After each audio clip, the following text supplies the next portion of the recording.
생각하거든요. 제 얘기는. 얼마나 진지한 자기가 삶에 대한 생각을 했는지, 또 비판적인 생각만 하고 있었는지 그런 적은 읽을 수가 있는데, 아버님이 지금도 기억이 나. 아버님은 어디 가나 말씀이야. 리허설이라고 있거든. 그러니까 우리 육천가정 장충체육관 저기지.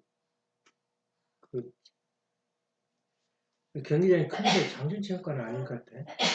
거기가 우리 킨텍스요? 아니 킨텍스 아니라 운동장 실내 체육관인데 거기서 이제 내일 하기 위해서 오늘 모험이 반드시 있어. 리허설. 근데 하면서 이제 아버님 반드시 또 그 자리에서 주로 이제 키 포인트가 이제 키노트가 아버님 말씀을 듣게 되는데 아버님이 그날도 무슨 준비를 안 해오셨는지 이제 유도를 하신 말씀인지 모르는데 오늘 너희들이 오늘 주제는 무엇을 할까? 무슨 말을 할까? 그렇게 돼야 되나. 근데 한국 사람들은 너무 아버님 의지에서 그런지 무식해서 그래. 무식해서 대답이 없어요. 근데 일본 어느 청중 앞에서 아이야노 몬다이데스 그렇게 이야기하더라고. 그러니까 그래 그 문제 크지. 그러면서 그 말을 보시면 사랑의 문제가 가장 고민이라고 이렇게 이야기해요. 그걸 주제로 해서 뭐 1시간 이상, 2시간가량 이야기를 했는데 하나도 지금 기억이 없고 그 녹음을 했는지 누가 안 했는지 모르지만 천성에 나왔는지도 모르지만 아무튼 이렇게 흘러가는 말씀이 많아. 근데 그 동기가 질문을 통해서 유도를 한 말씀이 지금도 기억이 나고 또 유천가정 시작해가지고 축복 도중에 얼마나 아버지 욕을 하신지 하여튼 말도 입에 담을 수 없는 욕을 하신 거야. 성수를 뿌리는데 자기는 안 맞은 줄 알고 계속 서 있는 거야. 안 가고. 육천쌍 이렇게 지나가는데 그러니까는 아버님이 욕을 그냥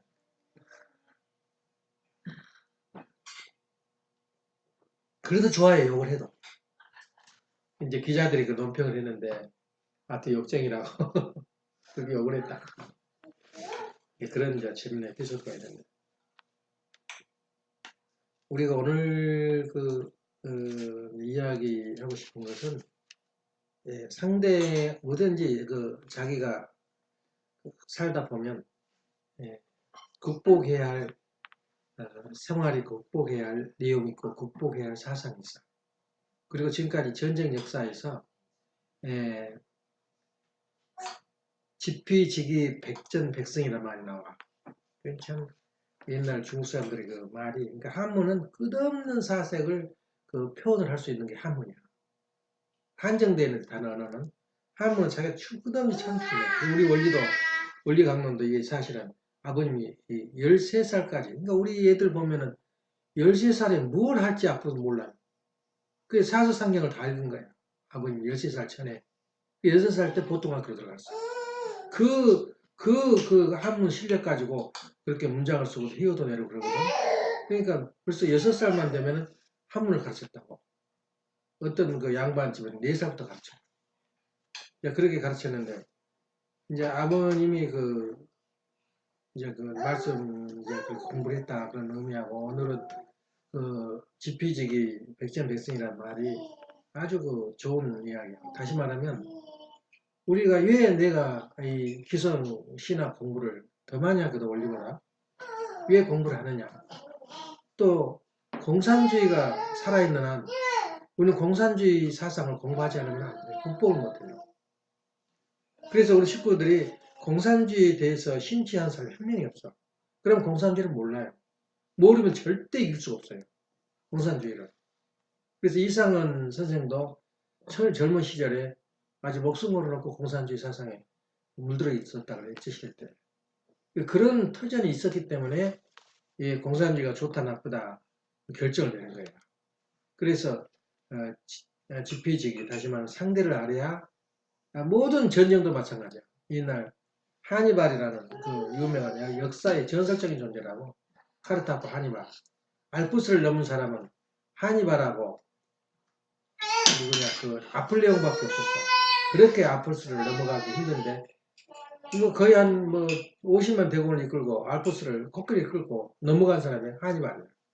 근데 하니발이 아주 깨끗이 진 거예요. 완전히 패망해서 몇 명 안 남았어. 처음에는 완전히 10년 동안 이탈리아를 유린해 버렸다고. 그래 10년을 있다 결국에는 그 밑에 그러니까 상대 이탈리아 군인 한 군인에 의해서 패퇴를 당했는데 왜 패퇴를 당했냐면 이탈리아 군인 그 출신 그 사람이 자기 아버지가 대장이었는데 그 자기 아버지가 죽어가는 모습을 봤어요. 그러면서 하니발의 전쟁 작전을 다 이룬 거야. 그래 그 역으로 이용해 버리니까 결국 하니발은 멸망을 해요. 자기 책계에 자기가 넘어가. 마찬가지로 우리 이 교회도 우리 사상도 공산주의를 알지 못하고는 우리 그 극복을 못한 거예요. 우리 사상 우리가 이길 수가 없어 공산주의를. 근데 뭐 관심도 없고 또 거기에 대한 뭐 찬양론만 넣고 그냥 물에 물탄듯 술에 술탄듯 현실에 그냥 그 일에 그냥 그 취해서 살아가는 그 염려가 이제 우려가 생긴다고. 그래서 이 기성교도 마찬가지야. 우리가 기성교가 없으면은 기성교가 약해지거나 우리가 세 강하면은 기성교에 공부할 필요가 하나도 없어요. 왜 합니까? 그 아까운 시간을. 근데 기성교를 모르면 절대 상대할 수가 없어요. 기성교 대화가 안 돼버려요. 무슨 생각을 하고 어떤 사상을 가지고 있다. 그 내용을 모르면 우리는 백전백패예요. 기성교한테. 그래서 아버님이 제일 먼저 그 기성교회 그 신학을 통일 신학에서도 그 기성교회 목사들 모시다 놓고 공부를 가르쳤던 것은 바로 기성교를 알아야 돼요. 그 흐름을. 근데 너무너무하고 우리하고 말하자면은 차원이 다른 그런 그 시대에 살고 있어. 그래서 그 시대를 어떻게 나누냐면 보통 사람들은 뭐 형제님이 그 한참 때 학생 때 중옷을 입고 나오니까 그냥 식구들이 다 그냥 저건 배려버렸다고. 이건 그냥 아주 허탈한 웃음을 보면 지나가면서 웃었다고. 아니, 저기가 그 산식구들이. 그래 그 아버님이 그 불교도 진리가 있는 거라고.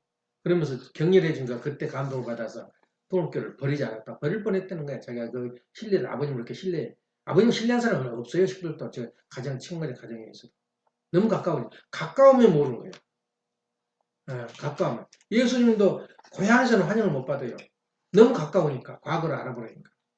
형편없는 그 목공 돌 찍는 그 목공 그 조수였거든 헬퍼였거든. 그런 사람이 어떻게 애언을 하고 병을 고치냐고. 그런 사람들 이렇게 아주 웃어요. 누구 동생 그 오빠 예수다 그러면서 아주 무시한다고. 그런 것처럼 와 참고 뭐 자녀들도 그런 입장이 있지 않냐 그렇게 생각을 하게 됩니다. 그런데 이제 거기서 그러면 엄마가 물어보다 불교도 대단하고 말씀 대단하고 뭐 펴놓고 얘기한다. 불교는 기독교의 이하 모든 종교는 소생기, 장생기, 완성기가 있는데 소생기 이하야. 소생기 끝도 못 들어가요. 그렇게 해석하면 돼요. 무당들 무슨 불교 무슨 유교 그 소생급 이하야. 그 말씀이 없는 사람 그 세계에서 산 거야. 말씀은 언제 나왔냐면 모세가 시내산에서 40을 금식하고 바를 때 나온 십경부터 시작되는 거야. 아버님 말씀, 하나님 말씀이. 그때가 소생급이야. 그러니까 이 구교는 소생급이고 뭐 행위의 시대라 그러잖아. 그때 영이체가 이제 싹이 트기 시작하는 거야. 그리고 이제 장성기는 뭐냐? 아무리 기독교가 맞아 최고의 길을 최고의 경지에 도달하면 장성급이야. 장성급 완성. 왜냐면 장성급 완성급에서 아담이가 타락을 했거든. 뛰어봤자 거기밖에 못 가는 거야. 그리고 이제 우리 통일교는 완성급이야. 완전히 대화가 다른 거야. 네. 그런데 그걸 모르고 뭐 거기도 의의가 있고 뭐 본받아야 할 것이 많다. 아니 많지.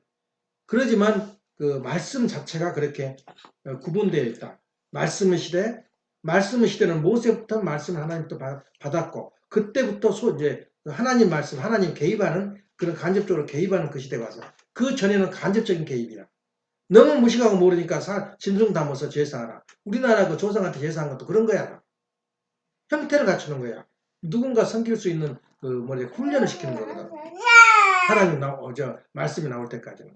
그래서 말씀의 시대, 그 시대가 바로 모세가 말씀을 가졌다. 그리고 이제 예수님이 돌아가신 후에 최고의 선모자는 모시와 같은 인물이 누구냐면 성 어거스틴이에요. 그래서 신학한 사람들이 성 어거스틴이라는 이름을 빼놓고는 신학을 못해요. 모세와 같은 인물이라고 보면 얼마나 지금도 그 영향을 주고 지금도 영향 그 말씀이 대단하다는 것을 우리가 이제 알게 되지. 신학을 문을 여신 분이라고 성 어거스틴. 그런 우리 원리 강론에 이름이 언급됐다는 건 대단한 거야. 그 말씀. 그래서 그런 우리가 할 때는 기성신학을 공부하지 않고는 절대 이길 수가 없다. 우리가 극복할 수가 없다. 그런 취지에서 내가 날마다 기성신학을 공부하는 이유는 바로 여기에 있다 하는 그 취지를 하고, 오늘은 특히 어제 전번에 이야기했듯이 두 가지 질문. 하나는 이것도 이 말만 해서도 1시간 내내 가는데, 오늘 낮에 예배 시간에 이야기 하다 보면 너무 원초적으로 돌아가서 재미가 없어. 그래서 하는데, 오늘은 어떻게 보고 있냐면 잠깐 내가 언급만 하고 실제 기성 종교는 뭐냐. 그럴 때 이제 하비국수가 하는 말 중에 하나가 이 시대를 3시대로 나누는데 지금은 무슨 시대냐고 말하면 성령 시대라고. 그래서 처음에는 신앙의 시대가 있었어. 신앙의 시대. 교부 시대는 죽으면서도 죽음을 두렵지 않고 이 신앙의 길을 간 사람이 있었다고. 그 시대는 모든 교리가 없었어요. 그냥 하나님한테 붙들어서 영에 그냥 저기에서 신앙생활을 하면서 나왔던 신앙의 시대라고. 그 다음에 교부 시대가 끝나고 이제 중세 시대가 오면서 이제 교리 시대가 오는 거예요. 교리 시대가 오면서 제한을 시켜버려요. 그 교세가 있는 교회의 그 원칙에 따르지 않으면 마녀 사냥을 해버리는 거예요. 태워 죽여버리고, 이렇게 쫓아내버리고, 정결해버려요. 그런 사람들이 많아요. 그 희생한 사람들. 그 사람 중에 하나가, 이제 성 어거스틴의 상대로, 나온 상대편을 정결해버려요. 그 말씀을. 말을. 그러면서 성 어거스틴을 우선시했는데, 지금도 방대표에 나온 말을 그 사람이 말을 안 했어도 지금도 문제를 일으키는 거예요. 질문을 던져요. 그러니까 다시 말하면 성 어거스틴은 신앙의 구원의 기본을 은총으로 봐요. 은총. 그리고 사도 바울도 은총으로 보는 거야. 왜냐면 자기가 과거를 들여다보니까 나는 구원받지 못할 사람인데 어떻게 내가 기독교를 일으킨 중심 인물이 됐는가. 아무리 생각해도 그거는 아니다 이거야. 내가 온 것도 아니고 이건 하나님 은총에 의해서 내가 구원받았다. 은총론이거든. 그래서 그런 의미에서 볼 때 우리가 은총론이라는 게 신학이 달라지고 있는 거죠. 그래서 펠라기우스의 완전히 사람이 태어나게 되면 이렇게 상대편을 하나님 보내. 펠라기우스라는 사람이 성 어거스틴의 반대편에 있어가지고, 그리고 영국 사람이야 그 사람. 죽였는데 와가지고는 이렇게 둘이 싸우다가 태어난 날짜는 얼마 거의 같은 해인데 죽은 날짜는 3년 전에 죽어요. 저기가 펠라기우스가. 그러면서도 펠라기우스가 그 당시에 이제 니케아 공회의에서 정결해버려요. 틀렸다. 근데 지금도 신학에서 펠라기우스의 말을 빼놓을 수가 없어요. 그 말이. 왜냐면 인간의 의지가 있다. 인간은 의지로서 인간은 구원받을 수가 있다. 그리고 자기 자유의지 남용이다, 타락은. 이렇게 보고 있는 거예요. 근데 이제 그 반대편에 선 이론이 바로 성 어거스틴의 이론, 은총론. 이제 그런 의미에서 볼 때, 그때 교회가 이제 교회를 이제 볼 때 전번에도 언급했듯이,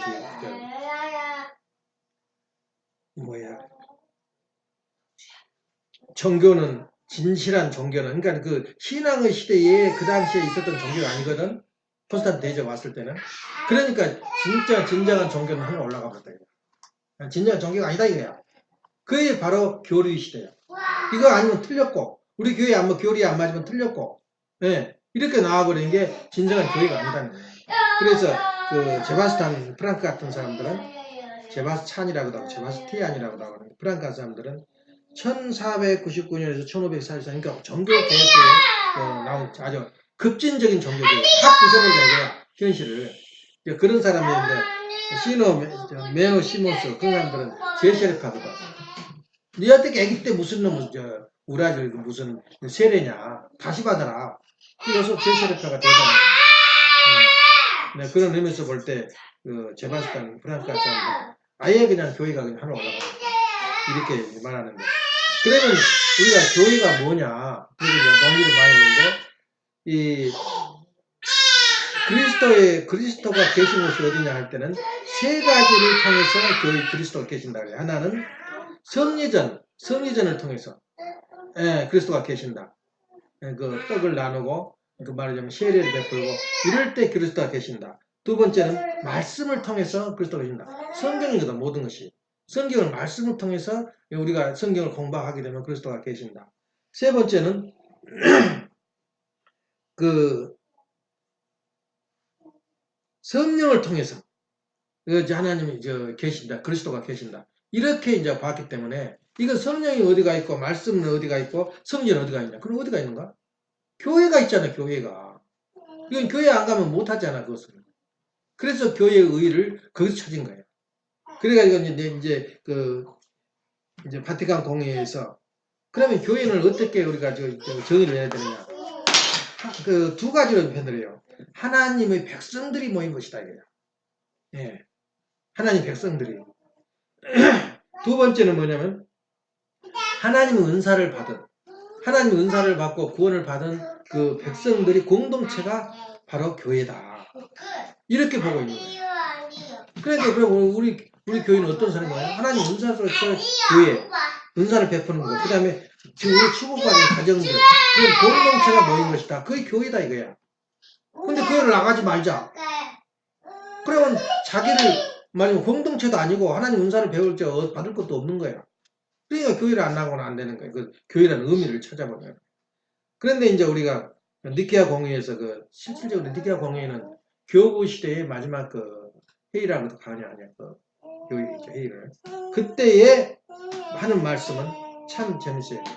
그 세 가지를 또 말해요. 하나의 마음이 합해진 사람들이 모인 것이 하나. 원. 그러니까 우리나라는 통일교회 그 말을 참가하면 돼.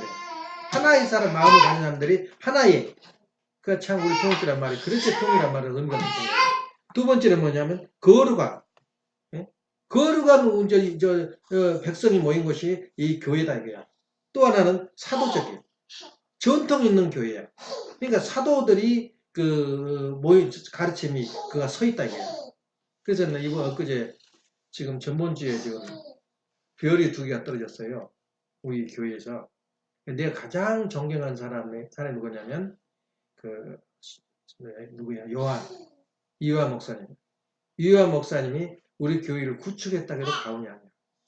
그러니까 아버님이 실제 이요한 목사는 본 이름이 아니야. 아버님이 하도 말을 잘하니까 요한이라고 이름을 지어준 거야.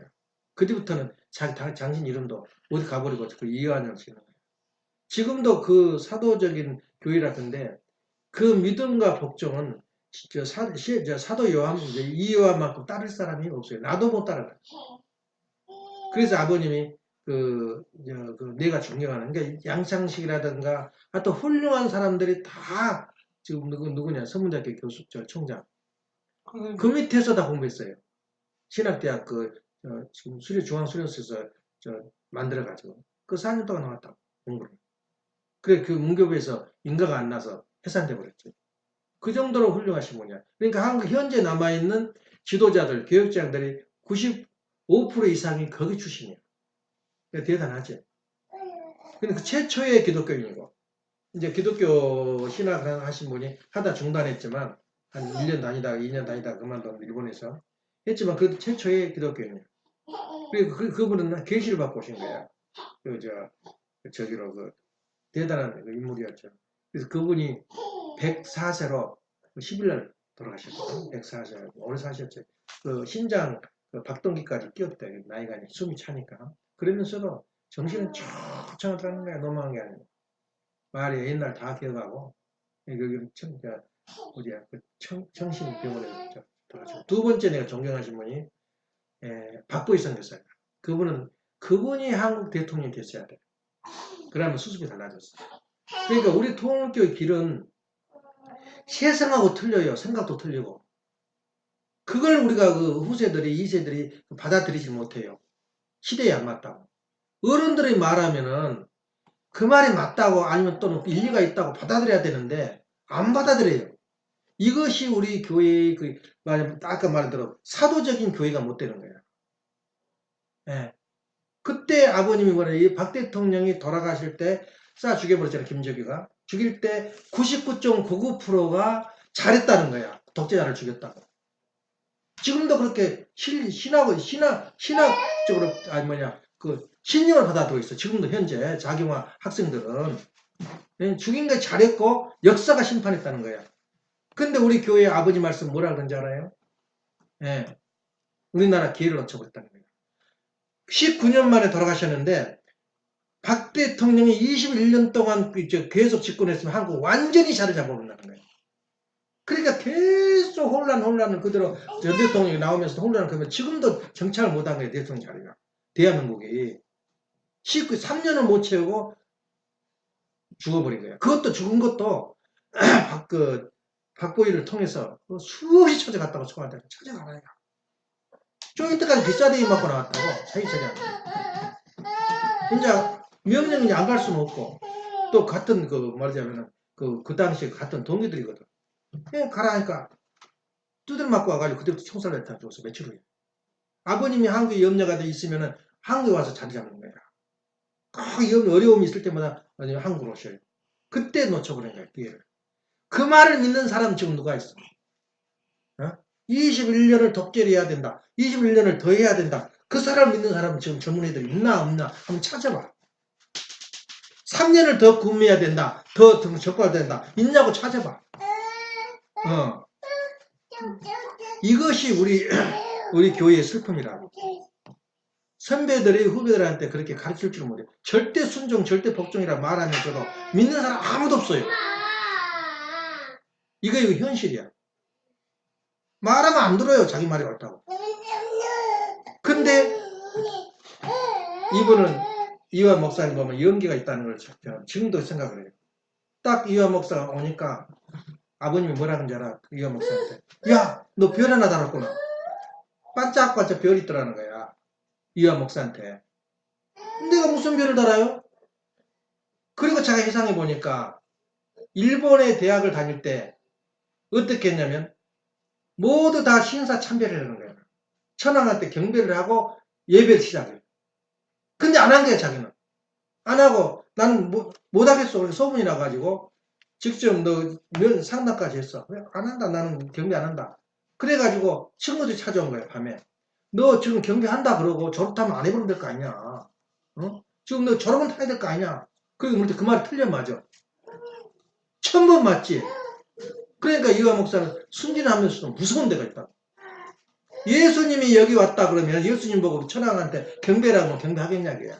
예수님 여기 왔다고 생각하면 예수님 어떻게 생각하겠냐 그 말이야. 그러면서 안 해버린 거야. 그러면서 그 뒤부터는 형사들이 감시해요. 그 집을. 근데 형사가 와서 이놈 오면 내가 잡아가서 죽친다 그래놓고는 이완 목사가 오면 흐물흐물 그래서 가버린다는 거야. 기가 죽어가지고. 그거 읽어봐. 그 참 재밌어요. 그때의 그 결단 내린 것이 보통 사람 하겠어? 그게 자기 힘이라고. 연기에서 한 게 아니라 자기 결단은 자기가 내린 거야. 그래 결국엔 자기 퇴학당해가지고 갈 데는 없고 일본에서 뱅글 돌고 있는데 거기에서 신사 참배한 학생들이 한 명도 남으면서 다 죽었어요. 징용 일본에서는 공고 이상 나온 기술학교 나온 사람들은 한 명도 안 그랬어. 전적으로. 전부 다 법대 나오고 사회과학 나온 사람들 전부 다 전적으로 몰아가지고 다 죽었어요. 어떻게 돼? 그때는 그렇게 했으면 좋겠지. 근데 그때 별을 단 거예요. 하늘이 보여준 거예요. 네. 그래서 너는 별을 달았구나. 두 번째 별을 단 것다. 이화 목사가. 지금도 그 문제가 안 풀어진 거예요. 다른 사람 같으면 자기 부인이 교회를 안 다니거나 반대하거나 딴 데 시집 가버리면 다시 결혼할 수 있잖아. 근데 이화 목사 부인은 우리 교회 전도 중이었어, 전도 중. 예. 전도 나갔는데 그 사람하고 이혼시켜버리고 결혼을 다시 시킨 거예요. 상상 좀 해봐. 그게 할 일이야, 사람이. 박 대통령, 박근혜, 박보이도 너도 이혼하고 딴 사람 얻어. 그러니까 박보이 성사는 난 죽어도 못하겠습니다. 나 그 탕감을 짓고 지나가겠습니다. 그러고 성별을 7년간 하면서 부인을 붙들었어. 근데 어떻게 두 가지지. 박보이 성교사 하는 게 잘했다. 예. 또 아니면은 지금 끝이 뭐냐 이거예요. 우선에서 끝이. 아들은 아들대로 딴 데 가서 지금 장가 가서 살아버리고. 하여튼 말썽을 많이 피웠어요. 그 축복받아서 낳은 아이거든. 지금도. 인연인 남편 아니었어. 그거 어렵다고. 그래서 그런 면으로 볼 때 그 절대 복종을 한다는 게 장난이 아니야. 지금도 그 아들, 큰아들 나하고 같이 근무했어요. 이대일하고. 낳았는데, 얘 대일하고, 저, 육군 쫄다고 소인데, 이대일 찾으면 대인이라고 다들 대우를 해줬대, 자기를. 이대일란 말이 뭐냐면, 힐라고로 다윗이라는 뜻이야. 다윗과 같은 사람이 되라고 그 이름을 대일하고 지었대요. 근데 그 당시에 근데 지금 두 아들하고 한 아들이 또 그 축복 가져서 낳은 아들이 있어. 다 기선수급 받았대. 그 아들들이. 이제 그 한 아들은 다 정시축복 받았고. 이렇게 했는데 그 상상 좀 해봐. 그 사도들이 절대 복종이란 그 말이 통하겠느냐 이거야. 우리하고.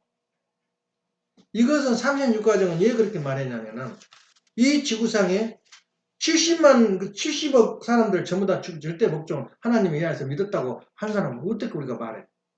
내가 여자를 거느린다면 여자를 35억 여자를 어떻게 거느려? 대표로 한 사람을 거느린 거야. 부부가 돼가지고. 그와 마찬가지로 아버님의 실제 뭔가 분신과 같은 아버님 뭔가 똑같은 사람은 36가정이에요. 그렇게 의의가 있다고. 아버님은 다른 가정이 아니라 36가정은 아버님이 뭔가 생사고락을 갖추는 거예요. 그래서 최고의 경지야. 서울 법대 나온 사람들, 공대 나온 사람들, 최고의 지금도 교성교 가면 무식한 놈들, 형편없는 사람들 다 몰려든다고. 지금 동교인다 그러는데, 김영훈 성교사, 이거 훌륭한 사람 그 당시 다 기란석 같이 자리 잡은 거야. 그래서 36가정은, 물론 고등학교 나온 사람도 있어요, 그 속에. 근데 고등학교 나온 사람도 이대 여자하고 또 붙여줘요. 예. 그렇게 아버님 그 당시에는 우스운 카리스마가 있었어요. 그런 믿음이 없으면 따라가겠어? 그래서 하나님 앞에 조건을 세운 거야. 부인도 버리고 나한테 복종했습니다. 별을 2개 단 거야. 그분을 생각하고 항상 생각해도 그분을 생각해도 절대 복종이 어디까지인가 말이야. 너 재산 다 털어내라. 그건 아주 쉬운 이야기라니까. 복숭아랑 관계없잖아. 네. 그 정도의 길을 걸은 사람들이 우리 36가정의 일부였다. 이제 이렇게 36가정이 다 그러겠나마는 그럼 대표적으로 그런 길을 걸어왔다. 그래서 박보이성 교사도 노망했다더라고. 노망했는데 아직 안 돌아가셨나 했더니 어제 한 2, 3일 후에 돌아가셨어요. 그래서 지금 연기를 바쁘겠다고 지금 김대장이 그 이야기 하더라고. 거기서 우리가 많은 사색을 하죠. 지금 이 시대에는 이제 그런 일은 없겠지만 그렇게 정말 이삭이 죽이려고 할 때 이삭이 누구냐? 아브라함한테 복종했던 그 이상의 길을 걸은 사람이 선배들이에요. 그래서 여기서 보면은 뭐라 그래서 교회를 니케아 공의에서 나온 게 하나의 두 번째는 뭐야? 거룩한 하나님을 부르는 거룩한 존재들인 거예요. 세 번째는 보편적인 그래서 사도적인 모든 게 통해. 진리라는 것은 어렵지 않아요. 아주 가까운 데 있고 쉬워요. 그래서 보편적인 진리가 아니면은 그는 과학자나 학박사만 간직해야 할 그런 진리라면 하나님 우리가 못 따라가요. 근데 얼마나 보편적이야. 하나님이 인간한테 명령을 내릴 때 축복을 해줄 때 어떤 말씀을 했어요? 얼마나 쉬워요. 학자도 아니고 공부하는 사람 안 필요 없어. 따먹지 마라. 얼마나 누구든지 다 실행할 수 있는 그런 말씀을 내린 거야. 근데 인간은 그건 못하는 것이래요. 그래서 우리가 볼 때는 이 교회라는 건 그런 것이다. 교회는. 그래서 기성교회에 공부를 하는 이유는 지피지기, 백전백선. 예. 지금 기성교회에서 주장하고 있는 사상과 내용이 무엇인데 나는 뭐다. 이렇게 주장한 거거든요. 그래서 우리 교회가 내가 기성을 공부하면서 가장 오늘 포인트, 이제 중요한 내용을 하나 알려주기는 그것을 또 내 말을 안 믿으면 그만이고 믿으면 또 믿으면 그런가 보다 그러지. 내가 누구냐 영평교수 왔을 때도 그 이야기를 했어. 유아 목사하고 또 한마디 내가 에피소드가 있어요. 그 당시 분위기는 학교 다니다가도 그만둔 사람이 많았어. 대학교 다니다가. 또 대학을 가지 마라. 너희들 가지 마. 나한테 속받아라. 그런 교회도 요새 많아.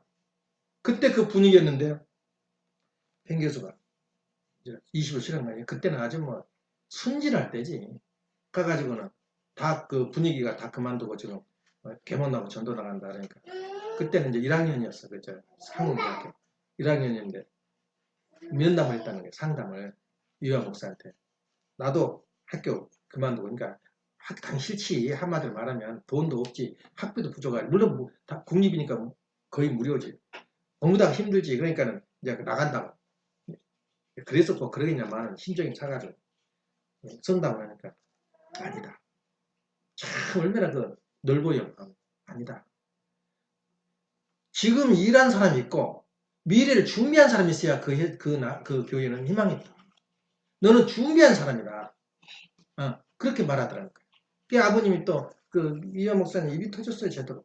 아버님이 공장을 짓고 막 돈을 엄청 투자하니까 교회를 짓지 이제 이런 걸 짓니까 교회와 막상 말했더니 그 말이 적절했는지 몰라. 순복음교회처럼 교회를 지었으면 사람이 그래도 그 돈이 올 거 아니야. 저 훌륭한 사람들이 많이 오면은 그걸 안 짓고 공장을 짓는 거야. 그 돈을 많이 투자해가지고. 그런 말을 했다고 나와 이야기가. 예? 그런 이야기를 여러 가지 이야기를 바른 말을. 근데 아버님이 끄떡도 안 하시더래. 아버님은 더 큰 범위를 생각하는 거예요. 통을 교인들은 앞으로 취직도 못해. 갈 데도 없어. 그래서 먹는 것을 준비해 준 거예요. 회사를 준비해서는 먹고 사는 거죠. 그 당시에 물론 원리적인 뜻도 있지만은 결과적으로 그렇게 된 거예요. 갈 데 없고 목사하다 실패하고 나면 참은 통중으로 들어왔어요. 예. 그래서 회사를 먼저 회사하고 교회하고 같이 출발했다고 섭리가. 그런데 우리가 실패를 해버린 거지. 부도가 나가. 이제 그런 의미가 있는데 그렇게 전설적인 존재야. 유아 목사가. 한번 그 책 지금 화장실에 있다고 읽어봐. 쳐다보긴 했냐? 한번 읽어봐. 굉장한 것을 많이 배우는. 그래서 그런 의미에서 이제 우리가 사도적인 것이 바로 교회다. 그 정도면 이제 교회가 어떤 곳이라고 알겠지. 얼마나 중요하고 귀하고 내가 몸담아야 할 것이 이 교회다는 것을 이제 느끼게 되는 거죠. 그리고 오늘은 이제 뭐냐면 이 기성교회하고 우리하고 그 차별성과 신학자들의 그 자세. 다시 말하면 신학자들은 왜 신학에 되느냐? 그것부터 무리해야 된다. 신학자는 일종의 변호사하고 똑같아요. 우리 교회가 분명히 우리 종교가 문제는 있는데 문제에 있어서 내가 뛰쳐나가 비판을 하는 것이 아니라 이걸 어떻게 변명을 해가지고 유지 보수를 할 거냐 이거야. 이거 신학자 사명이야. 내부에서 썩을 거 잘못했으면 이건 잘못했다. 비판을 해줘요. 이거 너희들 잘못 가고 있다. 이런 내용도 말하지만은 박해를 통해서는 우리 교회를 변증해 주는 거예요. 내 정단을. 이거 신학자의 자세라고. 그런 입장을 보기 때문에 신학자들이 우리 교회에 들어오냐? 안 들어와요. 왜냐? 자기 자세는 우리 교회를 변명하려고 하는 것이지 물론 단점도 있고 문제점이 있고 훨씬 통합교보다 수준이 낮다는 걸 알아. 그렇지만 안 가요. 왜 안 오냐? 사상 자체가 목적 자체가 그렇다 그 말이야. 신학자들의 자세는. 그러니까 신학자들이 우리 통교 들어왔다는 사람은 없어요. 내적으로 좀 시류에 탄 사람들은 들어와서 소문 안 나게 왔다 갔다 할 사람이 있을지 모르지만 안 와요. 왜냐면 기본 자세가 그러니까. 그걸 알아야 돼요. 그럼 어디서 신학자를 길러내야 되느냐? 우리 자체 내에서 길러야 돼. 말하면 우리 자체 내에서 공산주의 사람들이 우리 교회에 올 것 같아? 공산주의 사상 오는 사람이 오겠냔 말이야. 우리가 그 공산주의 사상 공개해야 돼. 예. 이것이 중요한 우리 개념 정립이라고. 신학자들은 어떤 자세가 있냐? 변증과 그 세상 앞에는 변증하고 내부의 잘못을 지적해야 되는 거예요. 예. 이게 전번주에 내가 설교했던 내용이었거든. 우리 교회에 대해서, 그 방향에 대해서, 비전에 대해서 말한 거예요. 그럼 오늘은 무엇을 말하냐면은, 고구마 밭에 가면은, 고구마를 봄에 이렇게 한 10m 거리 하나씩 심어요. 심으면은 그 고구마에서 넝쿨이 이렇게 퍼져. 그러니까 다시 말하면, 고구마 넝쿨을 하나 잡아당기면은 어디하고 연결된다? 전체하고 연결됐어요. 고구마가. 한 뿌리단 말이야. 한 뿌리에서 퍼져 있어. 칡넝쿨도 마찬가지야. 칡넝쿨도 하나를 잡아당기면 뿌리까지 다 그 연관이 돼 있다고. 그러니까 우리가 공부를 신학 공부를 할 때도 우리 원리를 공부할 때도 그 13개의 챕터를 공부하는데 한 챕터만 붙들게 되면은 창조 원리부터 요한계시까지 전부 나오게 돼 있어. 그것이. 연결이 돼 있다고. 잡아당기면 전체 영향이 가는 거야. 그래서 우리가 지금 제일 중요한 것 중에 오늘 아침 하는 것은 가장 세상 앞에 또 기성교회 앞에서 우리가 그 영향을 줄 수 있는 것은 부활론이야. 부활론.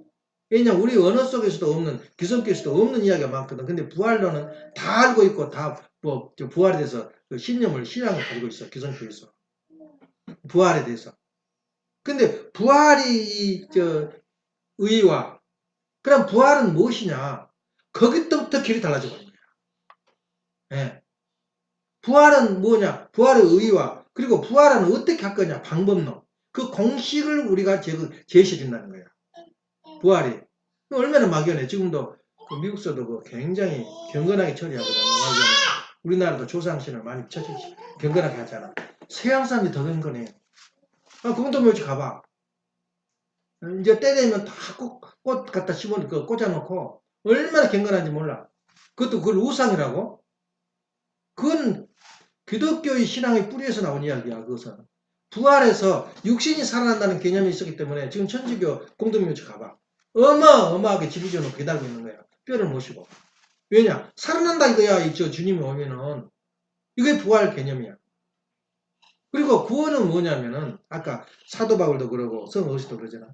구원은 어떻게 받냐? 은총에서 받아. 나는 못됐든 잘됐든 관계없이 하나님이 계획에 의해서 나를 구원해. 그거 은총론이라고 그래. 예. 근데 그 정교개혁 이후에 마르틴 루터는 완전히 반대선상에 서버려. 믿음으로만. 내가 하나님 믿으면 내가 구원을 받는다. 그게 믿음의 종교거든. 믿음으로. 또 하나는 성경을 통해서. 하나는 예수로 이름으로만. 예수 이름만 부르고 가면은 구원을 받는다. 이것이 그 기성교회 신앙이 얼마나 단순하고 순진해. 간단해요. 그 기성교 신앙도. 그럼 부활은 뭐냐? 죄인주가 오면 다 육신이 살아나고 영혼이 산다는 거야. 또 성경이 써졌어요. 그 말이 다. 우리하고는 그것을 알면 간단하잖아요. 그럼 부활을 그럼 이거 질문을 던져요. 질문 던지면 자기들이 그런 말하면 사탄이래요. 어디가 살 거냐요. 그래서 지금 산 노인들도 죽을 지경인데 관리하느라고. 예? 지금 노인 지금 복지하느라고 지금 앞으로 20년 후에는 노인이 40%가 넘는데요. 50%가 넘고. 뭐 때문에 살려 그것을. 근데 죽은 사람이 또 나와버렸다. 그럼 어떻게 하겠어? 그래서 질문 한번 던져보라. 어.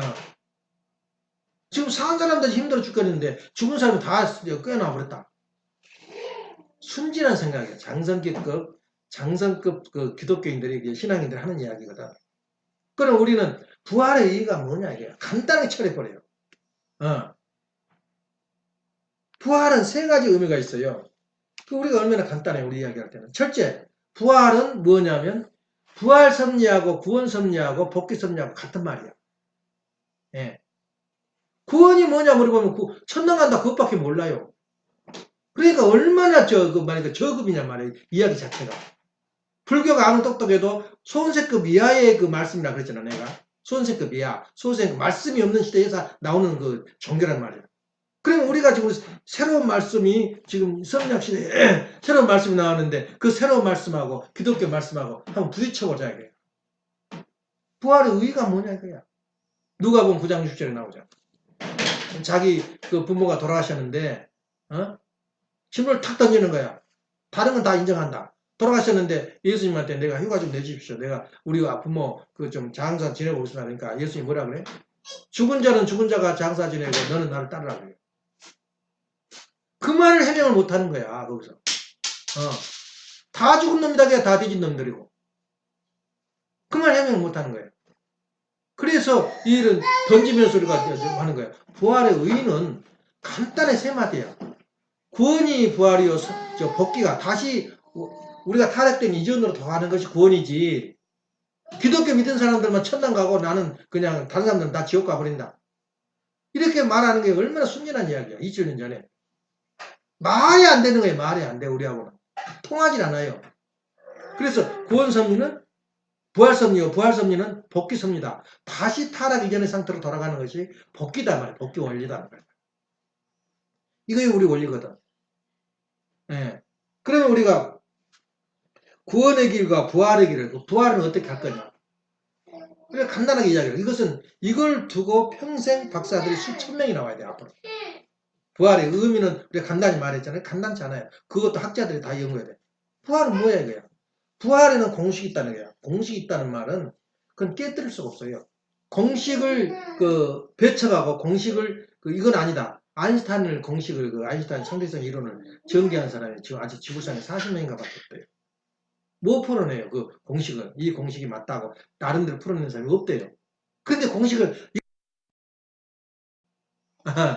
풀어내긴 하는데 그런 사람은 그냥 배우나 안 배우나 상대성 이론 그러면 그 모든 사람들 지성인들은 다 그만 대단한 학문이고 공식이다 그 알고 있는데 그걸 풀어내는 사람은 없어요. 마찬가지로 우리 원리를 만약에 이 공식이 틀리다면은 우리 원리가 틀린 거야. 근데 이 공식을 틀리다고 반증할 사람은 이 세상에 아무도 영혼이 없어요. 그러면 부활의 의의는 뭐라 그랬어?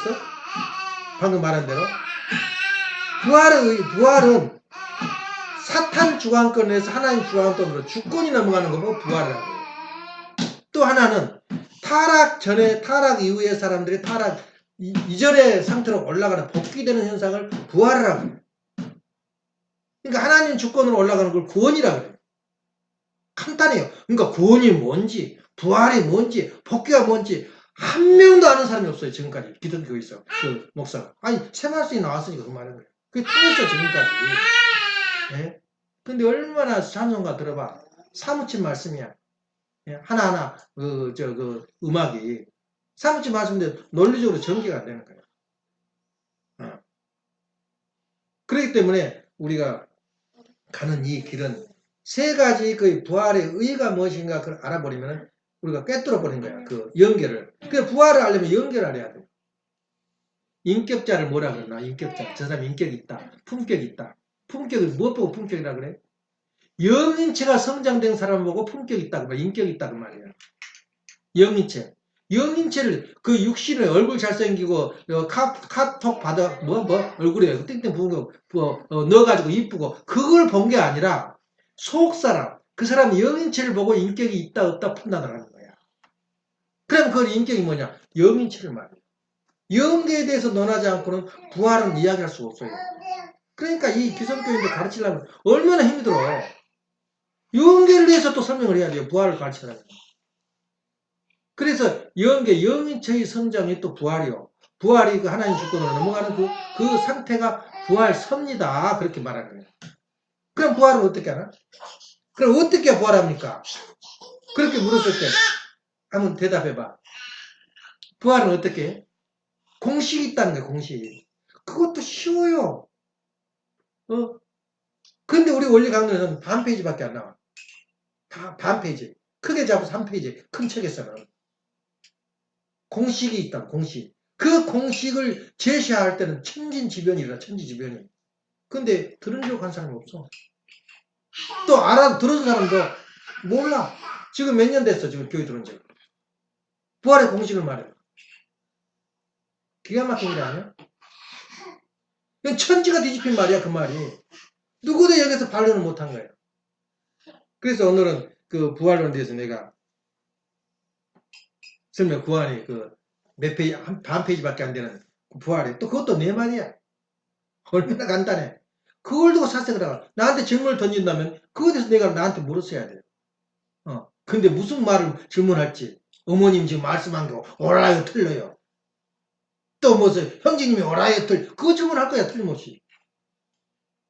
그런 질문 하지 말고 내가 모르고 있고 내가 지금 저기가 생각하고 있는 그 질문을 던져야 되는데 내가 쩔쩔 매야 될 거 아니야 대답을 못하고.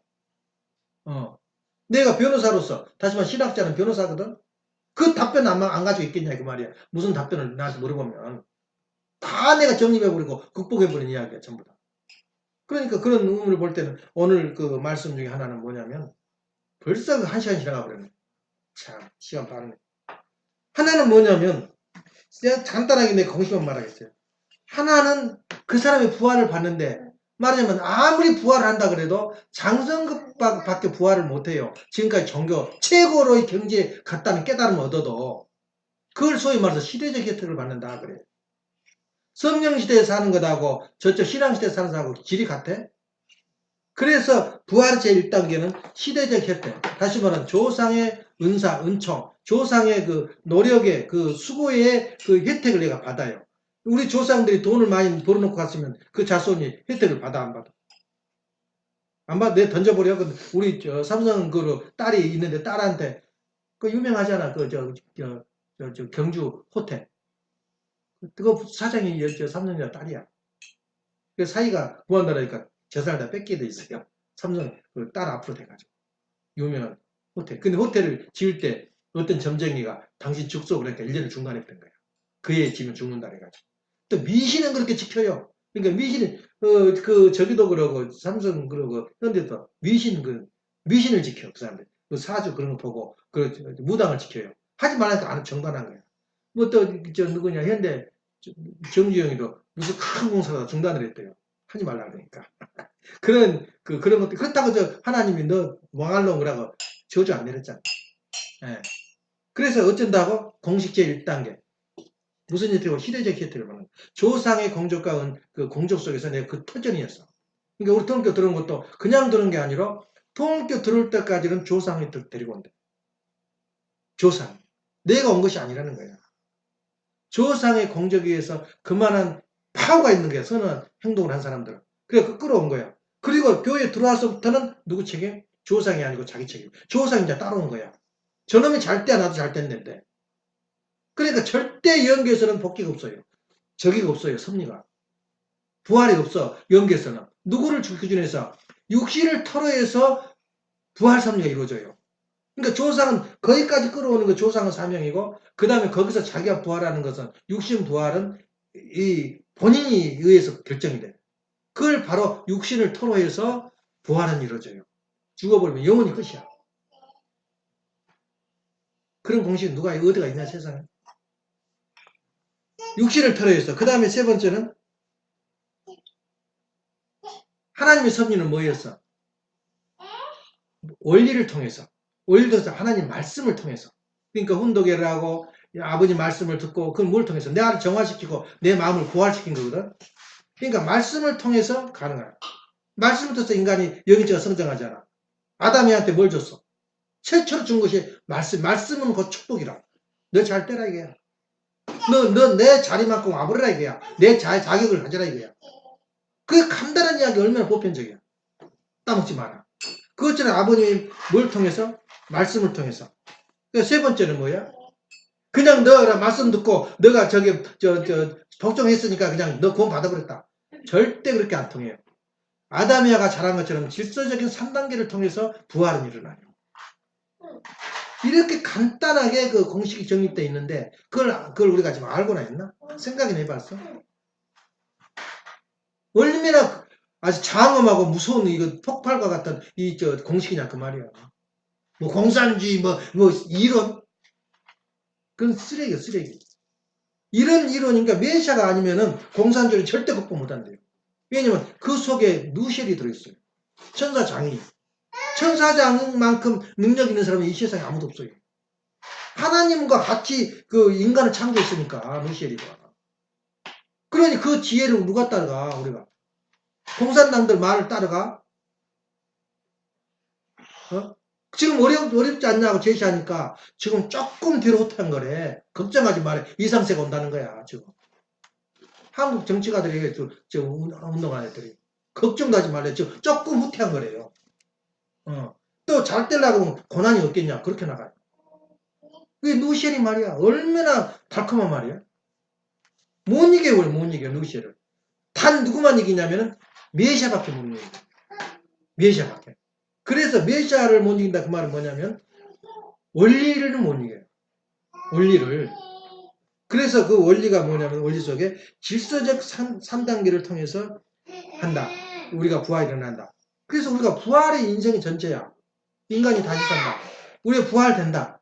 그 말이 얼마나 그 의미와 그 내용과 공식을 제시했냐고요. 이거 하나만 우리가 능통해버리고 세상 사람한테 말한다면 그 이상 알 필요도 없어요. 그 정도로 이 중요한 그 말이 패턴이거든요. 지금 주제거든요. 부활론이.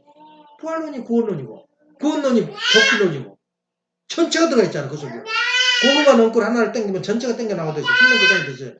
전체가 연결이 돼 있다는 거예요, 그게. 이게 부활론이에요. 그래서 그러면 내가 날마다 부활하기 위해서는 어떻게 하겠냐. 날마다 내가 부활되고 있냐? 어제보다 오늘이 새로운 세대에 왔느냐, 이거예요. 그래서 장서방이 오늘도 고백했잖아. 다 집어치워버리고, 1년은 보류하겠다. 어. 그것이 지금도 미련이 있는 거야. 근데 갬블이라는 것은 딴다고 매력이 있는 게 아니야. 이러면 더 화가 나. 어. 내가 지금 여기 지금도 어제도 갬블링 했거든. 근데 그 갬블은 돈 버는 것도 없고 점수 딴 거야. 장난이야, 장난. 또 그것도 상대방이 기계야. 왜 침시될까? 이거에 바로 중독이라는 거야. 그래서 그런 의미로 볼 때는 우리가 이걸 오늘의 그 어제의 일을 개선해서 오늘 일을 한다면 부활되고 있다는 말이야. 그 사람. 부활되고 있어. 근데 부활되지 못한 사람은 자기 관을 끝까지 세운 사람은 그건 절대 발전이 없어요. 자기를 죽여야 된다. 자기가 죽지 않고는 따를 수가 없어요. 이완 목사님이 자기를 죽었으니까 자기가 하란 대로 했지. 그래가지고 식구들한테도 반반 나눠줬대. 이완 목사를 그렇게 미워했대요. 세상에 저런 부인을 버리고 어떻게 따라가냐 이거야. 그때는 아버님이 선생이라고 그랬지. 몇이란 말 참으면 말이 없었어요. 그 당시에. 그러냐 말 들어도 되고 안 들어도 되고 그래요. 선생이니까. 근데 그걸 걱정했다. 그 쉽겠느냐 그 말이야. 썽썽이 살아있는 자기 부인을 보고 전도 나가 있는 부인을 그만두고 자기 딴 여자하고 결혼한다. 또 지금 여자가 또 잘생긴지 못생긴지 모르지만 지금 잘생겼다고 보장 못하는 거야. 그런 그 삶을 살았다는 그 상상 좀 해봐. 그래서 그 부활한 방법은 자기가 한 거야. 자기 책임으로. 끝없이 겸손해야 되고 끝없이 자기를 개선해야 되고 찍없이 자기를 죽여야 돼요. 자기가 오늘 죽었다. 네. 뭐 이론을 정교해가지고 나는 주장은 이렇다. 나는 이렇게 해간다. 그렇게 한다면 영원히 부부싸움이 벌어지는 거야. 안 되는 거야. 일이. 지금 생명이 왔다 갔다 하고 막 집안이 hul렁거리는데 내 고집 세우고서 이거 뭐가 잘못됐냐 이렇게 나오면 할 말이 없는 거야. 그러니까 다시 말해 부활하는 것은 어제보다 오늘 더 나은 생활. 어제보다 오늘 더 하나님 말씀을 아버님 말씀을 읽었다면 더 부활된 거야. 그래서 우리 삶은 무슨 삶이냐? 인격을 갖추는 삶이야. 인격을 갖췄단 말은 부활되고 있다. 인격자가 되고 있다 그 말이야. 그것이 우리 일생 동안 다 못해. 그럼 자손이 또 그렇게 나가는 거야. 그래서 우리 애기들 지금 생각해봐. 우리가 경배하고 있는 거 다 입력돼. 우리 설교하고 있는 거 장난친 것 같지? 전부 입력되고 있어요. 예. 이렇게 잘하는 시대적인 힘을 받는 사람하고 밖에 나가서 불평이 나고 신앙사람 그 노래작거리고 사는 그 말씀하고 같냐 그 말이야. 아주 순간순간 어느 제목은 아주 달콤해요. 어느 구절을 이용해서 아주 없는 말, 그 새로운 말을 하게 되면 얼마나 목사들 말씀이 달콤해. 그 사람 입속에서 이걸 증거를 해버려야 부활의 공식을 네 가지를 말해라 이거야. 예. 어느 세상에 지금 있어. 이거 성약 시대의 말씀이야. 다시 말하면 우리는 이 성령 시대에 살고 있다 이거야. 소생기, 장생기 시대가 아니고 우리는 성령 시대에 살고 있는 말씀을 우리가 품고 있는데 그 말씀을 실천하고 있냐 그 말이야. 그러나 교회를 볼 때 교회에서도 말해 그 유디키아 보면 지금부터 1500년에 했던 말씀이 맞아떨어지더라 이거야. 하나의 보편적인 또 경건한 또 뭐라 그래서라는 사도적인 이 네 가지 자리를 갖추는 것이 교회다 그렇게 생각하면 돼요. 경건한 백성들이 모인 곳이 교회다 이거야. 나는 어디로 가겠냐 이거야. 어디 가서 그 말씀을 듣고 어디 가서 경건한 백성들을 상대하겠냐 이거야. 세상 사람 만나봐라 이거야. 귀성교회 신학자를 만나봐라 이거야. 뭘 말하고 있는 거야. 이렇게 볼 때 우리는 지금 불꽃이 튀어요. 예. 그래서 사실 우리가 공산주의사는 공부해야 된다. 예. 공부를 하고는 이길 수가 없어요. 그래서 통일사상 자체가 공산주의 사상 극복이거든요. 그래서 제일 지금 기존 사회운동한 사람들이 뭐라고 말하냐면 그 박사가 말하더라고. 통일교의 문제점이 뭐냐면 공산주의 사상을 신학화시켜버렸다는 거예요. 공산주의 사상을 신학적으로 극복해버렸다고. 그 말하니까 통일교 틀렸다. 그렇게 말이 나오더라고. 박사가. 그런 사람 이걸 우리가 어떻게 들어봐. 아니, 통일교 자체를 몰아셔버린 거야. 근데 우리 그 아버님 이상은 씨가 말한 그 통일 사상 자체가 공산주의 극복하는 사상이야. 그래서 우리가 오늘날 그 나가는 길은 개인의 길이 있고 천도의 길이 있는데 천도의 길은 굉장히 어렵다면 어려운데 쉽다면 쉬워. 오늘을 내가 어제보다 나았는가 낫지 못했는가를 생각하면서 살아가는 거. 그 사색을 하는 거예요. 천사가 나한테 발동을 하냐. 영인들이 엄청나게 아버님의 그 말씀에 직접 말씀하는데 아버님이 어떻게 말하냐면 삼천이 따라다닌다. 이렇게 말씀한 게 아니라 영계 이야기를 세 권을 봤어. 혹시 꿈 이야기 한다. 절대 꿈 이야기 안 해. 한 번도 해본 일이 없어. 그리고 계시가 세 가지 계시가 있다. 하나는 몽시가 있고 꿈을 꾸면서 있고 하나는 직지가 직접 하나님이 때린 거야. 나한테. 그리고 하나는 이 암시가 있어. 자연을 보고서가 쑥 깨닫게 돼요. 이런 것을 설명하는데 아버님 말씀에 그렇게 나오더라고요. 어떤 목사가 와서 성도가 와서 그 말을 누가 말하더라고. 그 2천 명이 따라다닙니다. 그렇게 이야기하는데 그게 맞다고. 그 말밖에 안 해요. 그러니까 우리 천사들이 우리를 협조하는데 천사들이 어떤 야당패가 그 득세를 하느냐. 그러면 문 대통령이 당선돼서 누패가 득세했겠어. 누구를 세웠겠어. 저 밑에 내각을. 상상 좀 해봐. 누구를 세웠겠어. 마찬가지로 우리가 내 마음 가운데 영인들을 내 저기로 세웠다면, 일꾼으로 세웠다면 누구를 세워야 돼? 모든 게 비판하고 남을 미워하고 자기는 무슨 신학자인 것처럼 객관적으로 평가해서 우리 교회를 막 이상하게 까부시고 말이야. 그런 사람을, 그런 영인들을 세워야 돼. 아니면 정말 긍정적으로 힘을 내십시오. 이런 경우도 있지 않습니까? 그러면서 변증하면서 그 나를 용기를 주는 영인들을 내가 통솔해야 돼. 그건 내가 그 통솔하는 거야. 그래서 운전은 누가 한다? 인생 운전은? 조상들은 나를 교회까지 인도는 하지만 내가 조상들을 인도할 수 있는 길은 내가 결정한다. 이거야. 예. 그런 의미에서 오늘 그 말씀이 굉장한 말씀인데요. 최소한도 우리가 이것만은 부활하는데 부활의 의미와 부활의 의의가 무엇인가? 그 한번 생각해보고 그다음 부활의 공식이 무엇인가? 이 두 개만 내가 마음속에 두고 있다면 영원히 그걸 해결하기 힘든 그런 죽을 때까지 그 명상을 해야 할, 메디테이션 해야 할 그런 내용이라. 다른 원리 알아서 뭐해? 강사돼서 뭐해요? 뚝 떨어지게 하나만 하면 끝난 거지.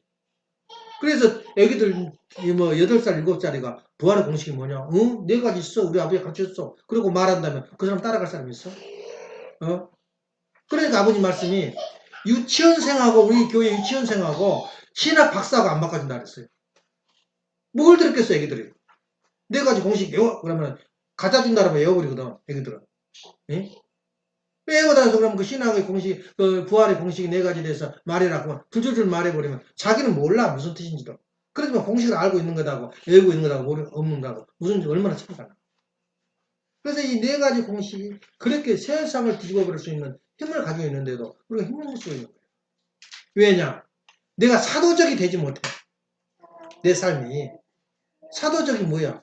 별을 달아달 거잖아. 내 머리에 별을. 내가 뭘 달았냐 이거야. 지금 인생을 살면서. 다 꺾어야 되거든 인생을. 세상에 치우치지 않고. 내가 과연 별을 달았는가 그 말이야. 뭘 큰 별, 작은 별 달고 작은 별하고 다르냐 그 말이야. 지난주에. 그런 의미에서 볼 때 오늘 내 이화 목사처럼 아버님. 그래서 연기가 있다는 거야. 여기 왜 그 아버님 그 말씀 하겠어? 가니까 여기 나중에 야 너 별 하나 붙었다? 그걸 뭘 두고 한 말이야? 영안을 두고 한 말이야. 영안을. 누가 그런 별을 달 수가 있냐? 그 많은 그 신학자들, 신학 교수들, 신학 학생들 중에서 자기 한 사람만 살아남은 거야. 얼마나 멋있어요. 그 섭리는 한 사람을 두고 한 거야. 그래서 제주도에서 어떤 처녀가 당신은 주라고 와서 경배하고 그렇게 쫓아온 사람이 있었대. 예쁜 처녀가. 섭리를 내버렸대. 이해하면서. 내가 영어를 할 줄 아냐, 뭐 일본 중국어를 할 줄 아냐. 세상을 제어하려는 능력이 있어야지. 나 같은 능력 가지고 어디 주님이 되냐. 그러니까 가버리더라고. 어디 가버리고 없더라고. 예. 그런 사람이야. 키도 조마하고 힘도 하나도 없어 보이는데 그런 강기가 있어요. 아버님한테도 항의하고 말이야. 그 아버님 한 최초 자기가 후회한다 그러면서 추워가지고 경찰이 온다 그러면 천정 뚫고 올라갔대. 너는 여기 숨어라 그러고 아버지는 튀었대 딴 데로. 대구에서 오면은 그거는 무법천지. 지금 문 대통령 한 것처럼 무법천지야. 잡아들인 거야. 그래서 들어가 도망가니까 자기 천장 들어가서 오도들 떨고 있었대요. 그래서 다시 내려가서 자는데 군인 담요 하나가 있었대. 그래서 자다 보면 자기만 덜덜 몰고 있다. 아버님 저쪽 이렇게 꾸쩍거리고 누워서 자고. 당신이 그렇게 지금 생각해 보니까 후회스럽다는 거예요. 왜 주님을 갖다가 자기 집어치워버리고 자기가 담요 땡겨서 병을 잤다는 거예요. 그 당시 같이 잠잤으니까. 예. 그렇게 생활했다는 거예요. 그래서 그런 그 전설적인 그 이야기를 우리가 통해서 내 우상이 누구냐면 유아 목사하고 박보성 목사님 얼마나 순진한 걸 그런 것을 뚫고 다른 모든 걸 버리고 일생을 따르자. 그런 사람들이 이제 우리 길이의 뭐랄까 힘이 되는 거예요. 선배들이. 예. 아버님 너무 높으시고 그래서 오늘 그런 말씀을 통해서 우리가 부활하는 의미 그리고 부활의 공식 이것만 우리가 오늘 염두한다면 큰 것을 얻는 거죠. 기도합시다. 사랑하신 하나님 정리하신 천지인 천부모님 오늘 저희들이 서야 할 자리가 어디고 어떻게 해야만 신앙생활하고 교회가 필요하는지 필요하지 않은지 교회를 나가야 되는지 교회를 나가지 말아야 되는지 아니면 저희들이 입장을 어떻게 정립을 해야지 우리가 우리 교회의 뜻을 이어갈지 저희들은 알지 못하지만 이렇게 매일 아침 훈도를 함으로 말미암아 저희들이 해야 할 일과 저희들이 나가야 할 길을 정립해 주시고 인도해 주시는 은혜 앞에 진실로 감사드립니다. 이후의 모든 전체 함께해 주시고 여기에서 참여하지 못한 사랑하는 형제 자녀들 위에도 같은 은사를 허락하여 주시옵소서. 시대적인 혜택을 받는다는 그런 엄청난 원리적인 내용을 저희들이 알고 있습니다. 지금 성령 시대에 살고 성령 시대에 살고 있는 저희 모습이 날로 새로워지고 참으로 인격 있는 삶이 이루어질 수 있도록 부활된 삶이 이루어질 수 있도록 아버지께서 역사해 주시고 함께하여 주시옵소서. 감사드려올 적에 축복 중간에 김정한 항일령 가정 이름으로 구하며 아뢰옵나이다. 아주 이상으로